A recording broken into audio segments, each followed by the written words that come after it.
여러분, 혹시 스마트폰에 그냥 잠자고 있는 사진들 많으시죠? 그 사진 한 장이요, 레이저를 만나서 세상에 딱 하나뿐인 예술 작품이 될 수 있다면 어떨까요? 생각만 해도 진짜 멋지죠? 그래서 오늘 이 마법 같은 레이저 사진 각인 처음부터 끝까지 제가 아주 완벽하게 파헤쳐 드릴게요. 자, 일단 이거부터 한번 보실래요? 와, 이 나무 위에 새겨진 산맥의 디테일, 또 그림자의 깊이감, 이게 느껴지시나요? 이게 바로 저희가 참고한 자료에서 보여준 가장 성공적인 결과물 중 하나거든요. 아니, 그냥 평범한 디지털 사진이었을 텐데 어떻게 이렇게 생생한 질감을 가진 손으로 만져지는 물건으로 재탄생할 수 있었을까요? 에이, 이거 그냥 뭐 버튼 하나 딱 누르면 알아서 짠 하고 나오는 거 아니야? 이렇게 생각하실 수도 있어요. 근데요, 사실 그 뒤에는 훨씬 더 재미있고 또 좀 복잡한 과정이 숨어 있답니다. 자, 지금부터 그 비밀 저랑 같이 한번 파헤쳐 보시죠. 오늘 이 시간은요, 그냥 단순하게 사용법만 알려드리는 그런 게 아니에요. 실제 전문가들이 막히는 부분들을 어떻게 해결하는지, 그리고 우리가 머릿속으로 생각한 이론이 이 실제 재료랑 만났을 때, 와, 어떤 놀라운 일들이 벌어지는지 그 생생한 여정을 함께 떠나보는 겁니다. 자, 준비되셨죠? 그럼 한번 제대로 뛰어들어 볼까요? 자, 그럼 사진을 각인용으로 잠비할 때 방법이 크게 두 가지가 있어요. 하나는 좀 자동화된 편리한 길이고요. 다른 하나는 하나부터 열까지 직접 다 만지는 완전 수동 방식이죠. 이둘의 차이는 아주 명확해요. 라이트번 같은 자동화 툴은요, 재료마다 최적의 설정을 딱 저장해 둘 수 있어요. 그래서 똑같은 작업을 계속할 때 속도도 빠르고 결과물도 일정하죠. 반면에 포토샵을 쓰는 이 수동 방식은 뭐랄까, 모든 단계를 내 손으로 직접 제어하면서 최고의 디테일을 뽑아내고 싶은 그런 장인 정신이 투철한 분들한테 딱 맞는 그런 보편적인 방법이라고 할 수 있습니다. 자, 그럼 수동 방식이 구체적으로 어떻게 진행되는지 이 알루미늄 명암 예시로 한번 살펴볼게요. 여기 모든 단계에는 다 이유가 있습니다. 보세요. 2단계에서 이미지를 왜 반전시킬까요? 간단해요. 이 아노다이징 알루미늄이라는 게, 그러니까 표면이 특수 코팅된 건데 레이저를 쏘면 하얗게 변하거든요. 그래서 사진에서 발간 부분을 표현하려면 그 부분을 오히려 검게 만들어서 레이저가 여기를 쏴라 하고 알려줘야 하는 거죠. 그리고 3단계, 이 감마 조정. 이게 진짜 핵심이에요. 쉽게 말하면 너무 어두운 점들이 막 서로 뭉쳐서 디테일이 뭉개지는 걸 막으려고 픽셀들 사이에 숨 쉴 공간을 좀 만들어주는 거라고 생각하시면 돼요. 그리고 마지막으로 4단계, 디더링. 이건 뭐냐면 검은 점과 흰 점만으로 회색처럼 보이게 만드는 그런 미술 기법 같은 거예요. 그리고 짜잔! 이게 바로 그 결과물입니다. 보세요. 어떤 자동화된 소프트웨어의 도움 없이 오직 원리를 제대로 이해하고 한 단계 한 단계 세심하게 조절하는 것만으로 이렇게 환상적인 결과를 만들어낼 수 있다는 거죠. 와, 이거 진짜 감탄스럽지 않나요? 하지만 여러분, 언제나 이렇게 성공만 할 수는 없겠죠?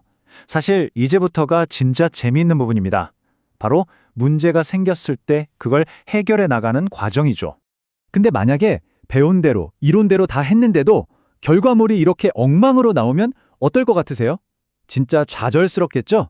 그래서 참고자료에 나온 실제 실패 사례를 보면서 이럴 때 도대체 어떻게 문제를 해결하는지 한번 배워보겠습니다. 이 작업자가 처음에는 황동 위에 포지티브 이미지, 그러니까 그냥 사진의 어두운 부분을 까맣게 새기려고 했어요. 근데 결과를 보세요. 이게 뭔가요? 거의 알아볼 수도 없을 정도로 흐릿하죠? 이건 뭐 쓸 수가 없는 수준이에요. 시간 버리고 비싼 재료 버리고 딱 그 짝이죠. 바로 이 지점에서 핵심 해결책이 등장합니다. 그건 바로 이미지 반전이었어요. 이 슬라이드가 그 원리를 아주 명확하게 설명해주고 있는데요. 황동처럼 어두운 재료에 레이저로 밝은 흰색 자국을 남기고 싶으면 당연히 사진의 밝은 영역에 레이저를 쏴야 하잖아요. 그러니까 원본 이미지를 반전시켜서 우리가 원하는 밝은 부분을 검은색으로 바꿔줘야 했던 거죠. 간단하죠? 자, 그래서 그 해결책을 적용한 후의 결과입니다. 와, 이 극적인 차이 보이세요? 첫 번째 실패가 그냥 단순한 실수가 아니었던 거예요. 재료와 레이저가 어떻게 서로 반응하는지를 몸으로 배우게 된 아주 귀중한 교훈이었던 셈이죠. 자, 이제 기본 원리는 어느 정도 익혔으니까 슬슬 한계에 도전해볼 시간입니다. 전문가들도 이건 좀 까다로운데 하는 재료들을 한번 다뤄보죠. 여기서 중요한 건 이런 도전들이 실패가 아니라는 거예요. 오히려 더 깊이 이해하기 위해 반드시 거쳐야 할 과정이라는 거죠. 예를 들어 나무, 특히 이 물풀의 나무처럼 결이 아주 뚜렷한 소재는 정말 까다로워요. 여기 보시면 어두운 나뭇결은 레이저 빛을 더 많이 흡수해서 진하게 타버리고 밝은 부분은 덜 타잖아요. 이러니 균일한 이미지를 만들기가 너무 어려운 거죠. 이건 뭐 기술의 문제가 아니라 그냥 이 재료가 원래 이렇게 생긴 거예요. 스테인리스 스틸에 아주 깊고 진한 검은색을 내는 것도 전문가들한테는 진짜 큰 도전이에요. 여기서 말하는 G마크라는 게 파이버 레이저로 만드는 아주 깊고 절대 안 지워지는 그런 검은색 각인을 말하는데요. 자료를 보니까 작업자도 완벽한 검은색을 얻으려고 새벽까지 수많은 테스트를 했다고 하더라고요. 그러다 보면 이렇게 갈색 톤으로 나올 때도 있고요. 중요한 건 이것도 과정의 일부구나 하고 이해하는 거예요. 하지만 이런 어려운 과정 끝에는요, 정말 엄청난 보상이 기다리고 있습니다. 이 합판 각인 한번 보세요. 재료, 설정, 그리고 이미지. 이 삼박자가 완벽하게 딱 맞아 떨어졌을 때 바로 이렇게 숨막힐 정도로 아름다운 결과물이 탄생하는 겁니다. 자, 그럼 지금까지의 여정을 통해서 얻은 핵심 규칙들을 여러분의 성공 청사진으로 딱 정리해 드릴게요. 이것만 기억하시면 여러분의 첫 각인은 실패가 아니라 분명 성공이 될 겁니다. 바로 이 5가지 규칙이 여러분의 청사진입니다. 첫째, 무조건 재료부터 테스트해서 최적의 값을 찾는다.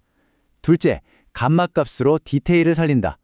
셋째, 어두운 재료에 밝은 각인을 할 땐 그렇죠, 이미지 반전 잊지 마시고요. 넷째, 어떤 재료는 원래 까다롭다는 걸 인정한다. 그리고 마지막으로 모든 실패는 성공을 위한 데이터다. 이 긍정적인 자세, 이 규칙들만 머릿속에 꼭 넣어두세요. 자, 오늘 이 내용을 통해서 여러분은 이제 사진 각인의 핵심 원리, 그리고 문제가 생겼을 때 해결하는 능력까지 얻으셨습니다. 이제 이 지식을 가지고 여러분만의 창의적인 프로젝트를 시작해 볼 차례예요. 여러분은 과연 어떤 멋진 작품을 탄생시키실 건가요?